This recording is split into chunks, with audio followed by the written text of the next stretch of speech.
دلا غافل نہ ہو یکدم، یہ دنیا چھوڑ جانا ہے، باغیچے چھوڑ کر خالی زمیں اندر سمانا ہے۔ الحمدللہ رب العالمین والصلاة والسلام علی سید الانبیاء والمرسلین، اما بعد فاعوذ باللہ من الشیطان الرجیم، بسم اللہ الرحمن الرحیم۔ الصلاة والسلام علیک یا رسول اللہ وعلی آلک وصحابک یا حبیب اللہ۔ الصلاة والسلام علیک یا نبی اللہ وعلی آلک وصحابک یا نور اللہ۔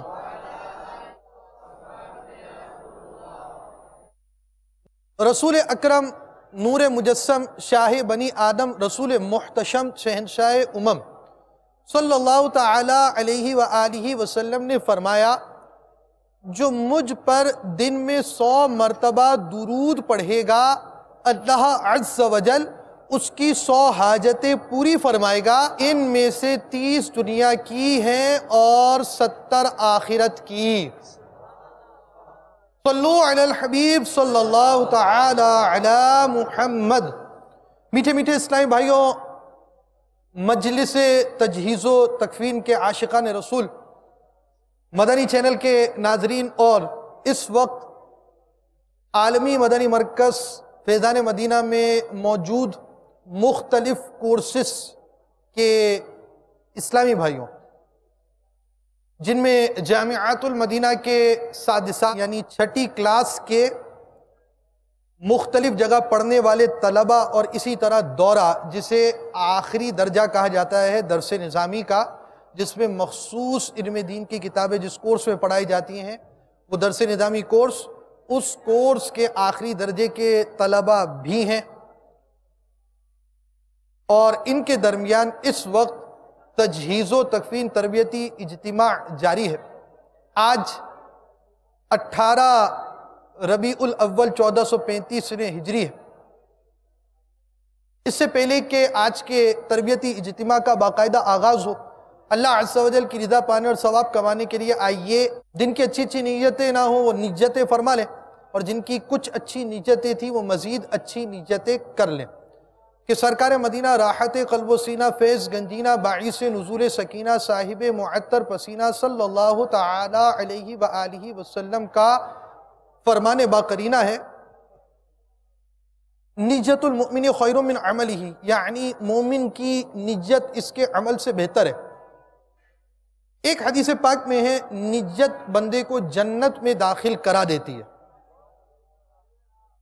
عالم نیت شیخ طریقت امیر اہل سنت حضرت علامہ مولانا محمد الیاس عطار قادری رضوی دامت برکاتہم العالیہ فرماتے ہیں، نیک کام بغیر اچھی نیت کے کار ثواب نہیں ہوتا۔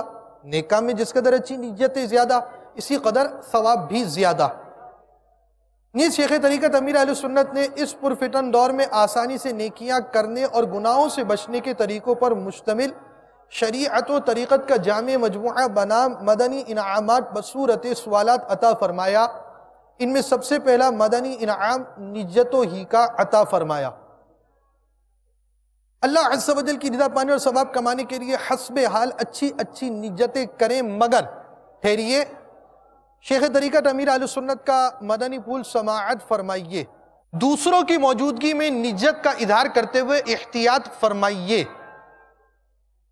دل میں نیت نہ ہونے کے باوجود جان بوجھ کر اس لیے ہاتھ اٹھانا کہ دوسروں پر اثر قائم ہو کہ یہ نیت کر رہا ہے، یہ جھوٹ دھوکہ ہے۔ الحمدللہ عز و جل بیان کا سلسلہ ہے، مکمل بیان بالصواب ہو پائے یہ ضروری نہیں، بھول کرتا پائیں تو فوراً میری اصلاح فرمائیں۔ صلو علی الحبیب صلی اللہ تعالی علی محمد۔ میٹھے میٹھے اسلامی اور مدنی چینل کے ناظرین، تجہیز و تکفین تربیتی اجتماع کا آغاز ہو رہا ہے، اور یہ آغاز شیخ طریقت امیر اہل سنت کے مدنی مذاکرے کے مدنی پھولوں سے ہوگا۔ جی ہاں، آپ کو امیر اہل سنت کے مدنی پھولوں سے معطر کیا جائے گا، اور امیر اہل سنت سے سائل نے سوال کیا کہ آپ نے تجہیز و تکفین میں کتنی شرکت کی؟ تجہیز و تکفین میں غم خاری امت کا پہلو ہے۔ امیر اہل سنت نے علم و حکمت سے بھرے مدنی پھولوں سے نوازا۔ الحمدللہ مدنی مذاکروں میں جہاں شریعت و طریقت کی باتیں ہوتی، جہاں علم و حکمت کی باتیں ہوتی اور ساتھ ہی ساتھ احکام شریعت سکھائے جاتے، وہاں ان احکام شریعت پر عمل کرنے کا جذبہ بھی دیا جاتا ہے۔ تو اس مدنی کام، اس فرض کفایہ کام کو سیکھنے سے پہلے ہمیں اس کو کرنے کا جذبہ ملے اور ہم امیر اہل سنت کے مدنی پھولوں کی خوشبوؤں سے معطر ہو سکے۔ لہٰذا مجلس تجہیز و تکفین کے درمیان ہونے والے مدنی مذاکرے کو آپ کے درمیان پیش کیا جا رہا ہے، دیکھیے اور امیر اہل سنت کے مدنی پھولوں سے معطر ہو۔ صلو علی الحبیب صلی اللہ تعالی علی محمد۔ السلام علیکم ورحمۃ اللہ وبرکاتہ۔ وعلیکم السلام ورحمۃ اللہ وبرکاتہ۔ محمد الطاف باول مدینہ کراچی سے عرض کر رہا ہوں، باپا تجہیز و تکفین کی شرعی حیثیت کیا ہے، اور تجہیز و تکفین میں کیا کوئی غمخوار امت کا بھی پہلو ہے؟ اس کے علاوہ باپا آپ نے اندازاً تجہیز و تکفین میں کتنی بار شرکت فرمائی ہوگی؟ مسلمان میت کو غسل دینا یہ فرض کفایہ، اسی طرح کفن بھی فرض کفایہ، نماز جنازہ بھی فرض کفایہ، اور تدفین یہ بھی فرض کفایہ۔ یہ سب جن کو پتہ چلا ان میں سے کچھ لوگوں نے کر لیا تو سب پر سے فرض ساقط ہو گیا۔ البتہ جنہوں نے یہ فرض ادا کیا ظاہر ان کو ثواب بہت ملے گا، جنہوں نے ادا نہیں کیا ان کو ثواب نہیں ملے گا، فرض ساقط ہو گیا۔ یہ الگ بات ہے کسی کی نیت تھی اور اس کی شرکت کسی مجبوری کی وجہ سے نہ ہو سکی، اس نیت کا وہ ثواب پائے۔ تو بہرحال ہے کہ تجہیز و تکفین یہ ضروری اور ضروری ہے۔ اب یہ کہ اس میں غمخواری امت کا پہلو نکلتا ہے یا نہیں نکلتا، یہ بھی سمجھ میں آتا ہے کہ نکل تو رہا ہے اس میں، کہ اگر ہم تجہیز و تکفین میں حصہ لیں گے تو ان کے جو غم زدہ رشتہ دار ہیں ان کے دلوں میں ایک گونا خوشی داخل ہوگی، ان کو ڈھارس ملے گی، تسلی ملے گی۔ اور اگر کوئی نہ پوچھے ہے نا، تجہیز و تکفین میں حصہ ہی نہ لے تو کتنا صدمہ ہوگا۔ ایک مخنث کا قصہ لکھا ہے احیاء العلوم اور دیگر تصوف کی کتب میں کہ ایک بزرگ نے ایک جنازہ دیکھا کہ اس کو 3 آدمیوں نے کندھا دیا تھا اور ایک عورت نے۔ ان کو بڑا تعجب ہوا، انہوں نے بھی جنازہ پڑھا اور اس خاتون سے پوچھا کہ یہ کون ہے، اور کوئی کیا تمہارا کوئی اڑوسی پڑوسی نہیں ہے، رشتہ دار نہیں ہے؟ تو اس نے بتایا کہ یہ میرے بیٹے کا جنازہ ہے، یہ مخنث تھا، ہجڑا تھا، تو لوگ اس سے نفرت کرتے تھے، تو اس لیے کسی نے اس کے جنازے میں شرکت کرنے کو ضروری نہیں سمجھا۔ تو بزرگ فرماتے کہ مجھے بہت رحم آیا اس خاتون پر، تو میں فارغ ہو کے گھر گیا، کچھ میں نے اناج پیسہ جو میرے سے بن پڑا میں نے اس خاتون کے گھر پہ پہنچایا، یہ بیچاری دکھیاری ہے۔ رات جب میں سویا تو خواب میں نے ایک خوش پوش نوجوان دیکھا، اس نے کہا کہ کیا آپ مجھے جانتے میں کون ہوں؟ نہیں۔ کہا میں وہی ہوں جس کا آج آپ نے جنازہ پڑھا تھا۔ تو تمہارے ساتھ کیا ہوا؟ کہنے لگا کہ چونکہ میں ہجڑا تھا، مخنث تھا، لوگ مجھ سے نفرت کرتے تھے، مجھے حقارت سے دیکھتے تھے، میری اس بے کسی بے بسی پر پروردگار نے رحم فرمایا اور مجھے بخش دیا۔ یہ غم خواری کا پہلو موجود ہے کہ اگر جنازے میں عزیز رشتہ دار شریک ہوں گے، دوست پڑوسی احباب شرکت کریں گے تو جن کے یہاں جنازہ ہوا ان کے دل کو ایک تسلی ہوتی ہے، جیسے تعزیت کریں گے، تعزیت ہے یہی تسلی، اس کو اس سے ڈھارس ہوتی ہے، غم سہنا جو ہے آسان ہوتا ہے۔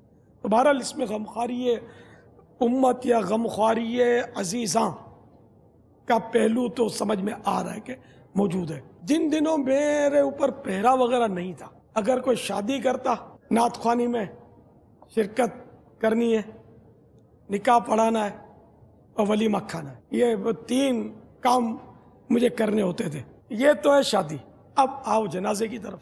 اب جنازہ ہو، میت ہو، اب اس میں بھی میں وانٹیڈ کہ غسل میں بھی حصہ لو، کفن میں بھی حصہ لو، تو جنازہ بھی پڑھو اور قبرستان بھی آؤ اور قبر میں بھی اتارو۔ بلکہ میں کبھی کبھی تو پہلے سے چلا جاتا تھا، جب پتہ چلا کہ فلاں کے والد فوت ہو گئے، کہ اس وقت لاش پڑی ہوتی ہے اور لوگ بہت ان کو سوچکا نہیں پڑتا، بہت کنفیوز ہوتے ہیں، اس وقت اگر کوئی ان پر تسلی کا ہاتھ رکھے نا تو یہ بڑا دیر پا اس کا اثر ہوتا ہے، بہت یاد رکھتا ہے آدمی، بہت سارے غم دھل جاتے ہیں، بہت سارے شکوے شکایت بھی دور ہو جاتے ہیں۔ میں نے بہت جنازے پڑھائے، بہت پڑھائے الحمدللہ، بہت قبرستان گیا، قبروں میں اتارے۔ شادی میں تو ابھی ایک ٹائم فکس ہوتا ہے، اب جنازے کا تو ٹائم ہی نہیں ہے، کوئی رات میں فوت کی، کوئی دن میں وفات، کسی کوئی تو 10 بجے دن کے جنازہ، کسی کا رات کے 10 بجے جنازہ۔ سچی بات ہے، میں تو ترستا ہوں، مجھے قبرستان جانے کا شوق ہے، جنازوں میں تدفین میں شرکت کا مجھے شوق ہے، کہ یہ میرا اس میں دیگر مفادات کے ساتھ ساتھ ثواب تو ہے ہی ہے، یہ مفاد بھی ہے کہ اپنے کو اس میں عبرت ملتی ہے، تو یہ ثواب کمانے کی طرف آدمی رجحان بڑھتا ہے، موت یاد آتی ہے، گناہ سے بچنے کا سامان ہے۔ لیکن اب میں تقریباً محروم ہو گیا کہ کہیں بھی نہیں جا سکتا۔ اللہ کرے کہ اسلامی بھائیوں کو ہر ایک کو اسی طرح کی حرص نصیب ہو جائے، وہ جنازوں میں بھی شرکت کرے، غسل دینے میں بھی شرکت کرے۔ سستی کرتے ہیں اسلامی بھائی بعض، جس کی وجہ سے وہ ناراضیاں بھی ہوتی ہیں۔ آپ نے رسالہ جو لکھا ہے نماز جنازہ کا طریقہ، چند ایک روایتیں میں عرض کرتا ہوں تاکہ ہمارے اندر اس طرح کا جذبہ بھی پیدا ہو۔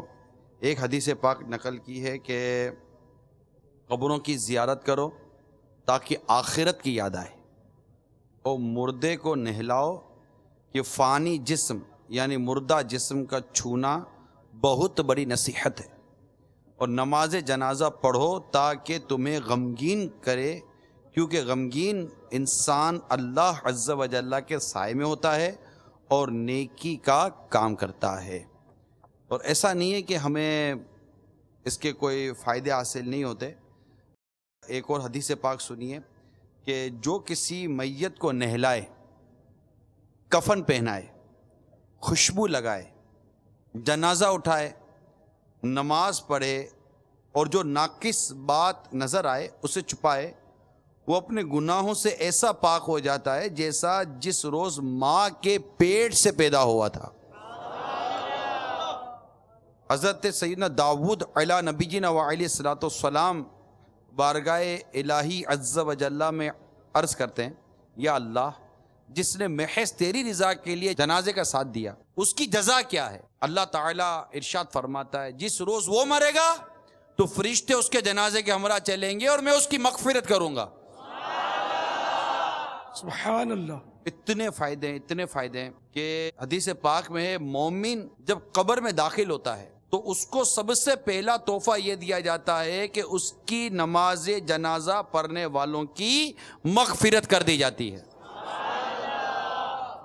ایک بہت پیاری مدنی بہار اسی عنوان کے تحت مجھے ملی ابھی۔ ایک اسلامی بھائی کا کچھ یوں بیان ہے، میرے والد کا انتقال ہو گیا، چند اسلامی بھائی ہمارے گھر آئے، میں اس وقت ماڈرن تھا، انہوں نے میرے والد کو غسل دیا، کفن پہنایا، اور بڑی رقت کے ساتھ سارے معاملات کیے، قبرستان بھی آئے، تدفین میں بھی حصہ لیا۔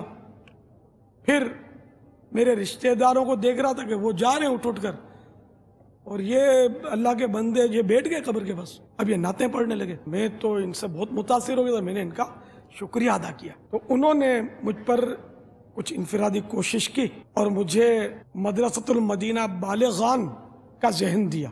میں مدرسۃ المدینہ بالغان میں چلا گیا پڑھنے کے لیے قرآن کریم۔ جمعرات آئی، اجتماع میں لینے کے لیے مجھے یہ آئے کہ آئیے اجتماع میں ساتھ چلیں گے، میں ان کے ساتھ چلا گیا۔ یوں آہستہ آہستہ میں اجتماع میں آنے جانے لگا، اور آج خدام المساجد پاکستان سطح کی مجلس کے نگران کی حیثیت سے الحمدللہ میں مسجدوں کی خدمت کر رہا ہوں۔ اتنا بڑا اس کے بعد عہدہ آ گیا۔ یہ کیسے آیا؟ چند اسلامی بھائیوں نے اس کے والد کے جنازے میں حصہ لیا، اس لیے وہ جنازوں میں آپ سب اس کو نیکی کے دعوت کا حصہ بھی ہے، میں نقصان نہیں ہے، فائدہ ہی فائدہ ہے، 100% فوائد ہیں اس میں الحمدللہ۔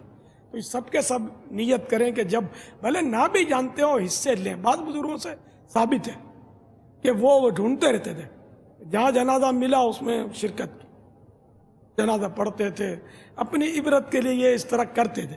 تو آپ بھی کوشش کیا کریں، جب کوئی مسجد میں اعلان ہو تو رک جائیں 2 منٹ نماز پڑھ لیں، پھر ڈھونڈیں کہ ان کا عزیز کون ہے، پھر اس سے تعزیت کریں۔ اور جنازہ پڑھ کر جانا ہے تو اس عزیز کی اجازت لے کر جائے، اور قبرستان میں تدفین کے بعد اجازت کی ضرورت نہیں ہے، تعزیت کیا کریں۔ تعزیت کوئی مشکل کام نہیں ہے، تعزیت میں چہرہ گمبھیر رکھیں، مسکراہٹ نہیں ہونی چاہیے کسی کی میت کی تعزیت میں، نہ سنجیدہ چہرہ ہو، بلکہ غم کے آثار ہوں تو زیادہ اچھا ہے، طریقہ یہ۔ اچھا، پھر اولیاء میت، اب 10 بیٹے ہیں 10 سے اجازت لیں، تعزیت بھی یہی ہے، ایک سے تعزیت نہیں ہے نا، جتنے اس کے قریبی عزیز ہیں سب سے تعزیت ہے، لیکن مرد نامحرمہ سے تعزیت نہیں کرے گا، یہ بھی ذہن میں رکھیے۔ مجھے ایک بار لیٹر آیا تھا، بہت پرانی بات ہے، کہ میرے والد کا انتقال ہو گیا، سب کو پتہ تھا، اس کے باوجود ایک بھی دعوت اسلامی والا نہیں آیا۔ مجھے کوئی ضرورت نہیں ہے دعوت اسلامی والوں کی، مجھے کوئی ضرورت نہیں دعوت اسلامی کی، بہت سارے لوگ آئے تھے میرے والد کے جنازے میں، یہ ہوا وہ ہوا، اب میرا کوئی تعلق نہیں ہے دعوت اسلامی سے۔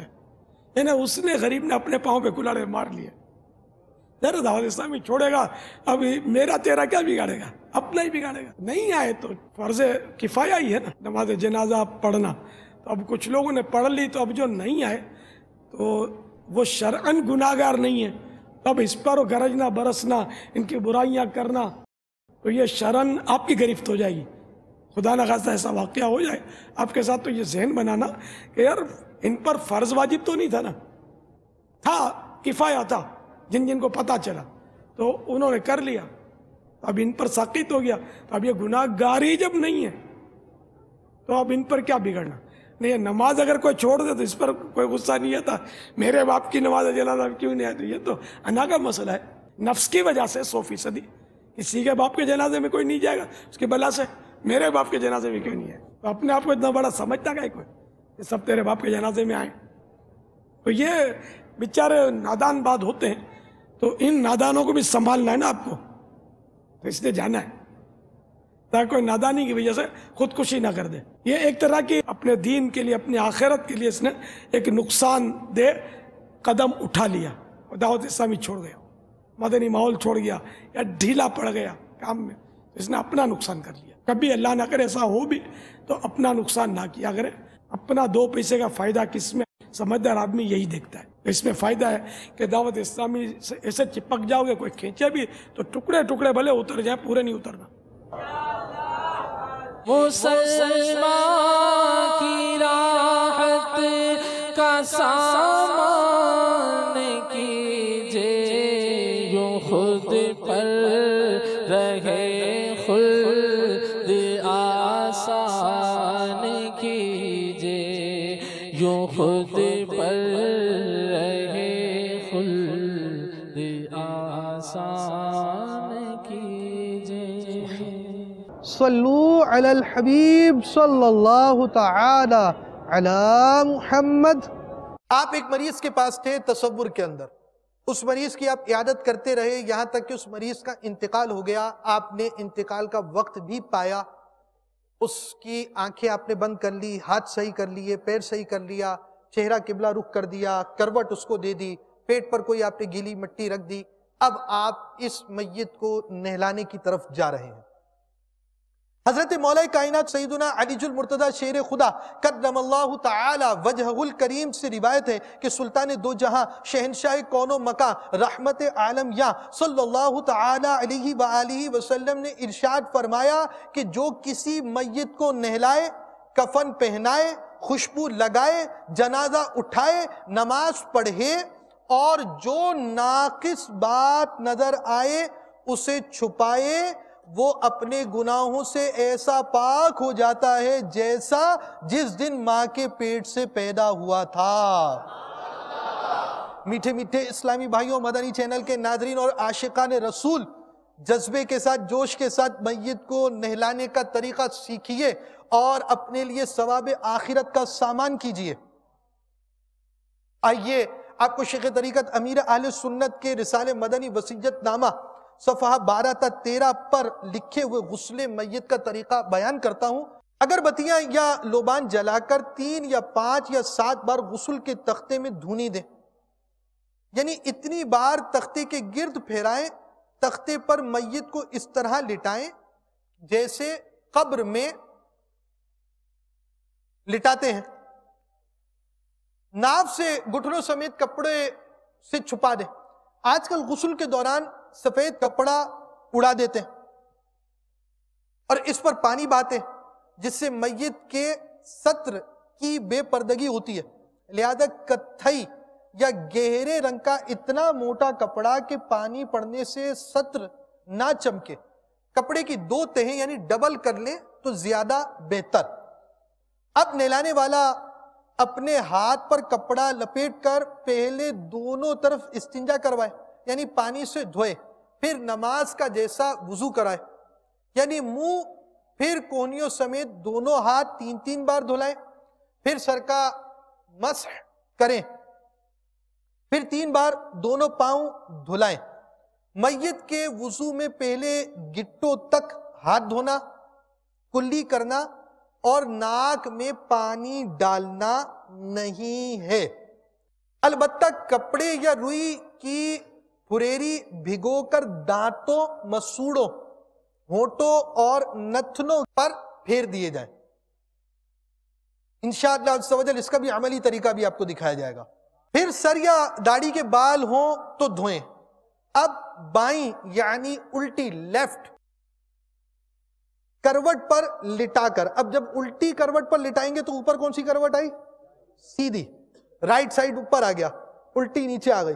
لٹا کر بیری کے پتوں کو کا جوش دیا ہوا جو اب نیم گرم رہ گیا ہو اور نہ ہو تو خالص نیم گرم پانی سر سے پاؤں تک بہائیں کے تختے تک پہنچے. پھر سیدھی کروٹ لٹا کر اس طرح ترکیب بنائیں، پھر ٹیک لگا کر بٹھائیں اور نرمی کے ساتھ نیچے کو پیٹ کے نچلے حصے پر ہاتھ پھیریں اور جو کچھ نکلا ہو تو دھو ڈالیں. دوبارہ وضو اور غسل کی حاجت نہیں. پھر آخر میں سر سے پاؤں تک کافور کا پانی بہائیں. پھر کسی کپڑے سے بدن آہستہ سے پوچھ دیں. 1 مرتبہ سارے بدن پر پانی بہانا فرض اور 3 مرتبہ سنت ہے. غسل میت میں بے تحاشا پانی نہ بہائیں، آخرت میں 1 قطرے کا حساب ہے، یہ یاد رکھیں. صلو علی الحبیب صلی اللہ تعالی علی محمد. سنتوں بھرا غسل میت دینا انتہائی آسان کام ہے. دیکھیں تفصیل ہم آپ کو بیان کریں گے، مگر ابھی تفصیل سے پہلے آپ چند چیزیں تحریر کر لیں، نوٹ کر لیجئے. آپ کو ہم بعض مراحل جو ہیں وہ تحریر کرا دیتے ہیں. جب آپ کے ذہن میں ایک مرحلہ ہوگا پھر اس کا فائدہ یہ ہوگا کہ آپ بڑے آرام کے ساتھ ساری چیزیں دیکھیں گے. دیکھیں ابھی آپ کو جو سلسلہ دکھایا جائے گا اس میں بہت ساری تفصیلات ہیں، احتیاطیں بھی ہیں. تو اب آپ تفصیل اور احتیاطوں کے پیش نظر ایسا نہ ہو کہ غسل کے طریقے کے اصل مراحل کو بھول جائیں. تو لہٰذا ابتداءً غسل کے مراحل کو آپ تحریر کر لیں، مدنی چینل کے ناظرین بھی لکھ لیں تاکہ آپ کو یاد رکھیں. صرف 7 مراحل پیش نظر رکھنے. 7 مراحل ہو گئے، آپ کا غسل میت ہو جائے گا. پہلی چیز لکھیے، دونوں طرف استنجا کرانا. میت کو دونوں طرف استنجا کروانا. اس کا طریقہ آپ کو بیان کیا جائے گا، احتیاطیں بھی انشاءاللہ عز و جل آپ دیکھ سکیں گے. نمبر 2، وضو کرانا، یعنی فرائض کے جو اعضاء ہیں، چہرہ دھونا، دونوں ہاتھ کونیوں سمیت دھونا، چوتھائی سر کا مسح کرنا، پیروں کا دھونا، اعضاء یعنی آپ کے وہی ہوں گے جو فرائض وضو کے ہیں، مگر مقدار سنتوں کے مطابق ہوگی. یعنی چہرہ دھونا تو 3 بار چہرہ دھویا جائے گا، کونیوں سمیت دونوں ہاتھوں کا دھونا تو یہ بھی 3 بار ہوگا. چوتھائی سر کا نہیں بلکہ پورے سر کا مسح کریں گے، اور دونوں پیر ٹخنوں سمیت 3 مرتبہ دھوئے جائیں گے. اب یہ آپ کا دوسرا کام ہو گیا. پہلا کام دونوں طرف استنجا کروایا، دوسرا کام آپ نے وضو کیا. تیسرا کام سر یا داڑھی کے بال دھونا. تو داڑھی والے کتنے خوش نصیب عاشقان رسول ہیں کہ دھلی ہوئی داڑھی لے کر سرکار کی بارگاہ میں حاضر ہوں گے. سرکار کا جب زیارت کرائی جاتی ہے تو داڑھی بھی ہماری دھلی ہوئی ہوگی انشاءاللہ عز و جل. تو سر اور داڑھی کے بالوں کو دھونا تیسرا کام. چوتھا کام، میت کو آپ الٹی کروٹ دیں گے تو کون سی کروٹ اوپر ہو گئی؟ سیدھی کروٹ اوپر ہو گئی. تو سیدھی کروٹ میں اب آپ نے جہاں تک دھویا ہوا تھا یہ گردن سے آپ نے دھونا شروع کیا یہاں سے لے کر آخر تک آپ دھوتے چلے جائیں گے. تو یہ چوتھا کام ہو گیا. پانچواں کام یہ ہوگا کہ اب آپ سیدھی کروٹ دیں گے. جب سیدھی کروٹ دیں گے تو میت کی الٹی کروٹ اوپر ہو جائے گی. تو یہ یہاں سے دھو کر آپ آخر تک جسم کو دھو لیں گے.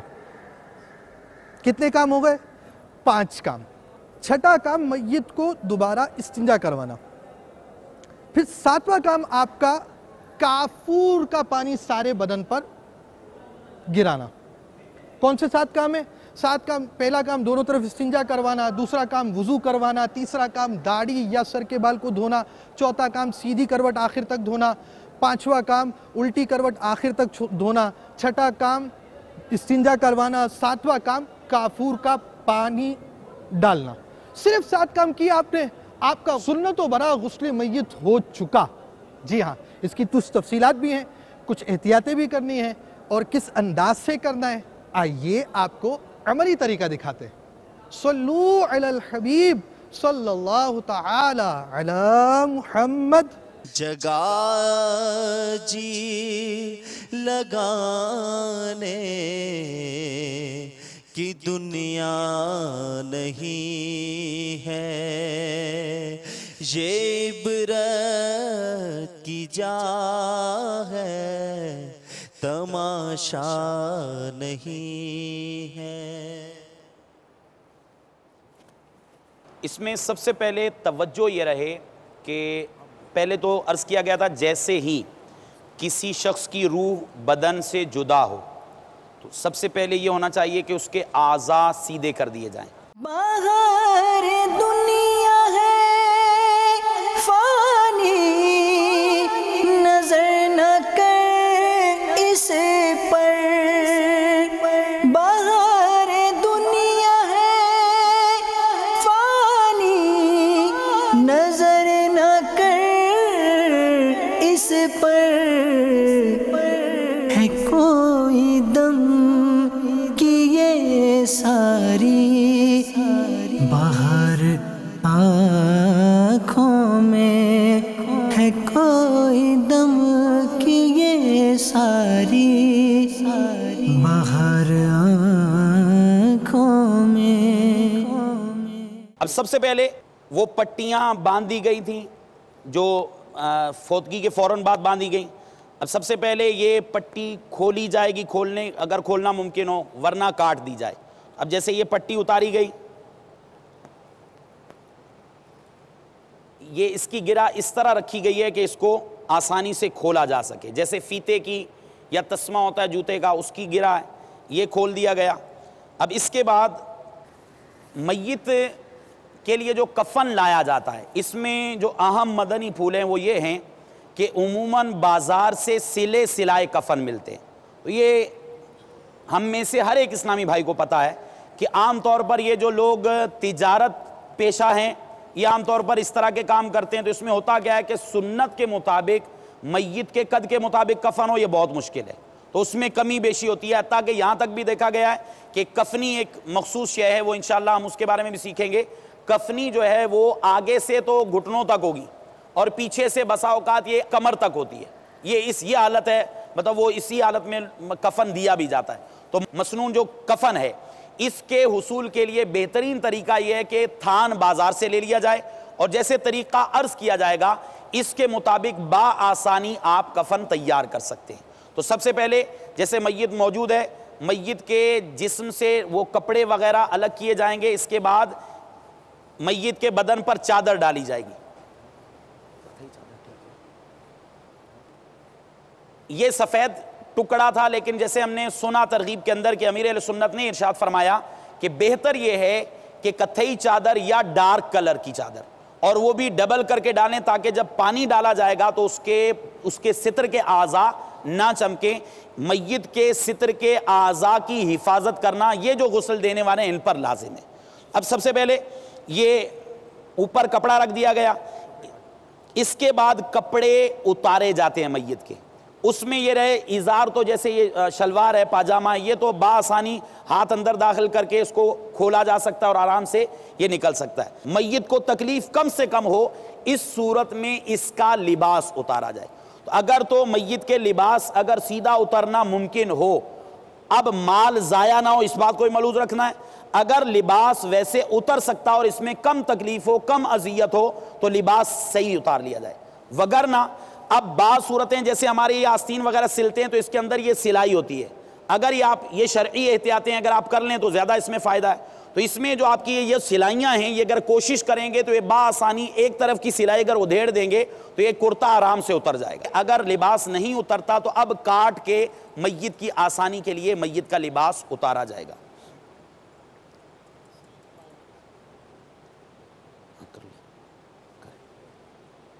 اب یہ تصور کر لیں کہ اس طرح یہ میت کے کپڑے نہیں اترے تو اس کو الگ کیا جا رہا ہے۔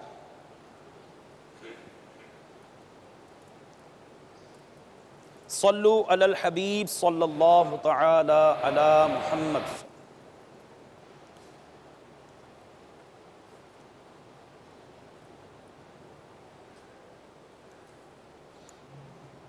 اب یہ تصور کر لیں کہ یہ کرتا اتر گیا اور اسی طرح ازار کے نیچے جو لفافہ یہ کپڑا اوپر کا کپڑا ہے، یہ کپڑے کے نیچے سے ہاتھ ڈال کے وہ ازار وغیرہ کھول، ازار بند کھول کے تو یہ میت کا جو ہے وہ شلوار وغیرہ اتار دی گئی۔ اس کے بعد جو کفن کے لیے کپڑا لایا جاتا ہے، اس کپڑے کے کاٹنے کا مخصوص انداز ہے، یہ ایک لفافہ ہے، یہ وہی بالکل سیدھا کپڑا ہے، اس کو جب ہم نے کاٹا تو اس کا انداز ملاحظہ فرما لیجئے، یہ کونے پہ آپ اس انداز پہ ہاتھ اپنا رکھ کے جتنا آپ کے ہاتھ کا سائز ہے اتنا آپ نے، یہ پورے کا پورا یہ چوڑائی میں کپڑا ہے، اب اتنا ایک جتنا آپ کا ہاتھ کا سائز ہے اتنا آپ ہاتھ کا سائز رکھ کے اس کو یہاں سے کاٹیں گے کپڑے کو، یہ بالکل ایسے ہی کٹا ہے، اس کو یہاں سے کاٹ کے اس کو ڈبل کر لیا، اب یہ اس طریقے سے سائیڈوں سے اس کے سلائی ہو گئی تو یہ لفافہ بن گیا۔ یہ لفافہ وہ ہے جو غسل دیتے ہوئے ستر پر ہاتھ نہ لگے، اس کے لیے تیار کیا گیا، یہ اتنا ہو کہ کم از کم آپ کی کلائی تک آ جائے، پھر اوپر سے اس کو یہ کسی دھجی وغیرہ سے باندھ دیا جائے۔ اب سب سے پہلے میت کو استنجا کروایا جائے گا، اس میں طریقہ کار یہی ہے کہ غسل دینے والا بائیں ہاتھ پر یہ لفافہ چڑھا لے گا اور اس کے بعد میت کی ٹانگوں کی ہیئت ایسی کی جائے گی کہ جیسے کپڑا ہے تو کپڑے کے اندر سے ستر کے مقام تک ہاتھ پہنچ سکے، اس طریقے سے کپڑے کے اندر سے ہاتھ ڈال کر، بعض اوقات ٹانگ کو تھوڑا سا اٹھانا بھی پڑتا ہے تاکہ جو پیچھے کا مقام ہے تھوڑا سا وہ ستر تھوڑا سا اس پوزیشن میں آ جائے کہ وہاں تک ہاتھ پہنچے، اور اس کو باقاعدہ اوپر سے پانی ڈالنے والا ایک اسلامی بھائی جو معاون ہے وہ پانی ڈالتا رہے گا، اور اس طرح پانی اندر جائے گا تو یہ اس طریقے سے میت کو یہ استنجا کروایا جائے گا۔ عموماً ہمارے ہاں اسلامی بھائیوں کو عام طور پہ جب وضو کرتے ہیں غسل کرتے ہیں تو پاکی ناپاکی کے معاملات کا خیال نہیں رکھتے، یہ یاد رکھیے، پاکی ناپاکی کے مسائل کا سیکھنا ہم پر فرض ہے، اور ہر وہ احتیاط کہ جس کی وجہ سے، مثال کے طور پر اگر بے احتیاطی کے باعث جسم ناپاک ہو رہا تھا، بے احتیاطی کے باعث کپڑے ناپاک ہو رہے تھے، بے احتیاطی کے باعث کوئی پاک چیز ناپاک ہو رہی تھی، تو اب ہمیں اس کی اہمیت اور قدر کے مطابق احتیاطی تدابیر اختیار کرنا بعض اوقات فرض ہوتا ہے اور بعض اوقات واجب ہوتا ہے۔ اب جو اسلامی بھائی غسل دے رہے ہیں تو جو معاون ہے اس اسلامی بھائی کو آپ مخصوص کر دیں کہ یہ ایک ہاتھ سے مطلب وہ مگ سے پانی وغیرہ جب ڈالے تو وہ پانی ڈالنے کے بعد وہ نہ مگ کو نیچے رکھے نہ اس کو کہیں اور ایسی جگہ لگنے دے کہ جس کی وجہ سے کوئی ناپاکی کے قطرات وغیرہ اس بالٹی کے اندر جائیں۔ پہلی احتیاط یہ۔ دوسری احتیاط یہ ہے کہ جب پانی عام طور پہ گرم کیا جاتا ہے وہ بیری کے پتوں والا پانی، جب یہ نارمل کنڈیشن میں آتا ہے تو اب اس کیا کیا جاتا ہے، اگر وضو نہیں ہے، ہاتھ دھلے ہوئے نہیں ہیں تو پانی چیک نہیں کر سکتے، پانی مستعمل ہو جائے گا۔ تو اس لیے جو اسلامی بھائی غسل میں معاونت کر رہا ہے اس کو سب سے پہلے باوضو ہونے کے لیے آپ کہیں وضو کا مشورہ دیں، وضو کر لیا تو اب اس کے بعد ان کو کہیں کہ آپ کا کام فقط یہ مگ ہاتھ میں رکھنا اور بالٹی کے پاس رہنا ہے. آپ مگ سے لوٹے کے اندر پانی ڈالتے رہیں گے اور لوٹا اتنا بالٹی سے دور رکھا جائے. بعض اوقات جسم سے نجاست خارج ہوتی ہے اور کسی ضرورت کی بنا پہ بسا اوقات احتیاط اس میں بھی کریں کہ جس لوٹے سے آپ غسل دے رہے ہیں اس کو بھی نیچے نہ رکھیں. یہ اسلام بھائی پانی دے رہے ہیں. پہلے سب سے پہلے استنجا ہوا.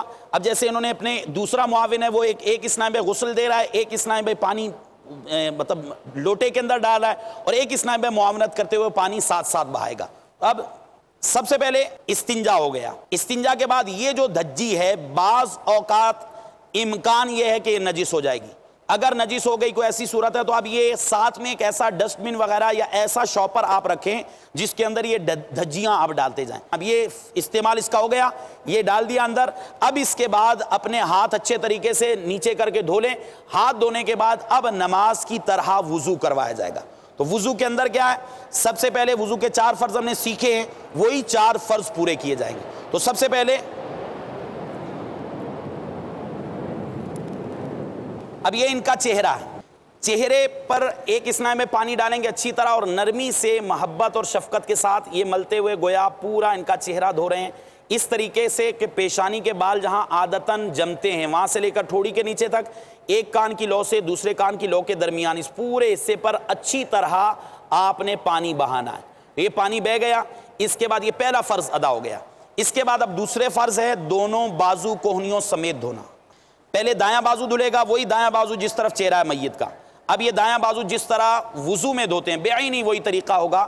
آپ انگلیوں کے پوروں سے دھونا شروع کریں گے. یہ نرمی سے پانی ڈال رہے ہیں اور نرمی کے ساتھ یہ انگلیوں کا خلال وغیرہ کرتے ہوئے اچھے طریقے سے کوہنیوں سے اوپر یہ آدھی جو آپ کا یہ کوہنیوں کے اوپر کا حصہ آدھا بازو یہاں تک دھو لیں. اس کو 3 مرتبہ اس کو دھو لیا جائے.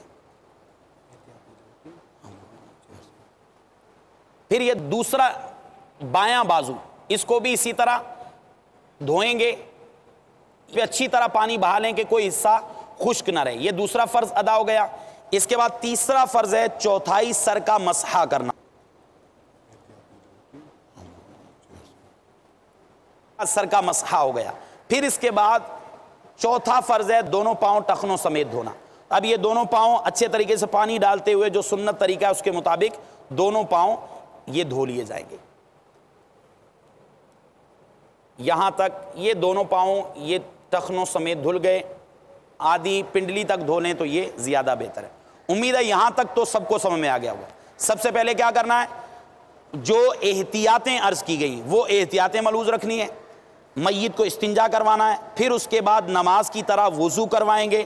اس میں سب سے پہلے چہرہ, دونوں بازو, سر اور پھر یہ جو پاؤں, یہ 4 چیزیں ہیں. 3 چیزوں کا دھونا اور 1 چیز کا مسح کرنا یہ فرض ہے. اس میں چونکہ کلی نہیں ہے, ناک میں پانی ڈالنا نہیں ہے, اسی طرح یہ پونچے وغیرہ دھونا نہیں ہے.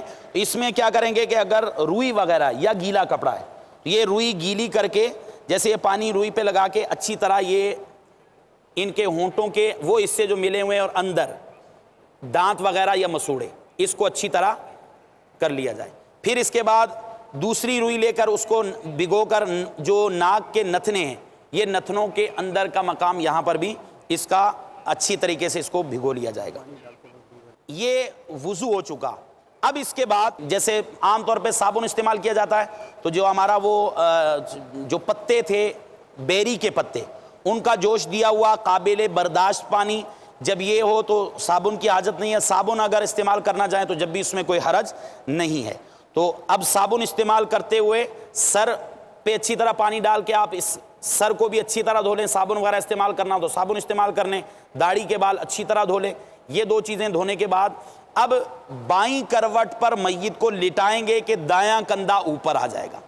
دایاں کندھا یعنی آپ وہی پوزیشن ہے, یہ میں کھڑا ہوں میت کے سر کی طرف, میرا دایاں کندھا یہ بنتا ہے. اب یہ دایاں کندھا اس طرح اوپر آئے گا کہ بایاں کندھا نیچے چلا جائے گا اور سر سے لے کر پاؤں تک جسم کے ہر حصے پر اس طرح پانی بہا جائے گا کہ یہ پانی تختے تک پہنچ جائے.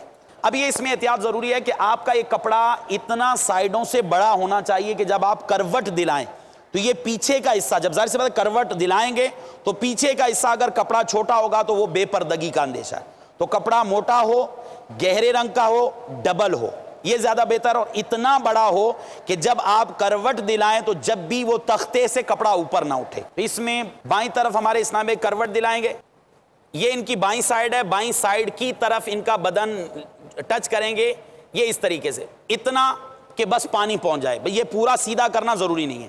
اب اس کے بعد یہ اسلام بھائی جو غسل دے رہے ہیں اچھے طریقے سے کندھے سے پانی بہائیں گے، سر دھل چکا ہے ان کا پہلے، بقیہ اگر پیچھے کا حصہ کوئی گدی وغیرہ باقی ہے تو وہ دھو لیا جائے، اور اس طرح پانی آگے سے اور پیچھے سے ڈالیں گے کہ تختے تک پہنچ جائے۔ جب تختے تک پہنچے گا تو سارے جسم تک بدرجہ اولا پہنچ جائے گا۔ اب یہ اس کے بعد یہ ان کے بازو، یہاں بازو کو اچھی طریقے سے اس طریقے سے دھوئیں گے کہ یہ بغل اور آگے پیچھے کا حصہ، اس میں اب جیسے صابن استعمال کیا جاتا ہے تو یہاں اب دوبارہ آپ کو اس لفافے کی ضرورت پڑ سکتی ہے، تو یہ دوبارہ لفافہ رکھتے ہوئے اگر اندر صابن وغیرہ لگانا چاہیں یا پانی اندر پہنچانا چاہیں تو رانوں کے جو ملا ہوا مقام ہے یہاں پانی پہنچنا مشکل ہے، تو تھوڑا سا رانیں کھولنی بھی پڑیں گی اور رانوں کے اندر ہاتھ ڈال کے اچھے طریقے سے آگے پیچھے سے بلا حائل میت کے جسم کو نہیں چھو سکتے، جو ستر کا مقام ہے بلا حائل ستر کے مقام کو نہیں چھو سکتے، کپڑا ہے تو یہ بیچ میں حائل ہے، اس صورت میں اس کو چھونا درست ہے۔ اب اس طریقے سے یہ پورے کا پورا پانی اس طریقے سے بہائیں گے کہ جسم کا ایک ایک حصہ بالکل بھیگ جائے، یہ پورے کا پورا بائیں کروٹ پہ لٹا کر دائیں کروٹ پہ پانی اس طرح ڈالا گیا کہ ہر حصے تک پانی پہنچ گیا۔ اب وہ دائیں طرف نیچے آ جائے گی اور بائیں کروٹ اوپر آ جائے گی۔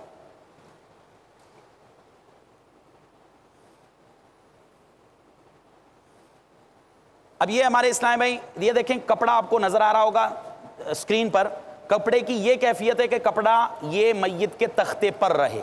اس کے بعد آپ نے وہی اسی طریقے سے کندھے کی طرف سے پانی بہانا شروع کرنا ہے، اس طریقے سے سر سے بہائیں، کندھے سے بہائیں، اس طریقے سے کہ ہر حصہ اچھی طرح دھل جائے، اور اس کے بعد یہ بازو اچھے طریقے سے دھلیں گے، بازو کے ساتھ ساتھ یہ بغل اور یہ پیچھے پشت پہ اچھی طرح پانی بہائیں گے۔ اگر حاجت ہے تو پھر وہی کپڑا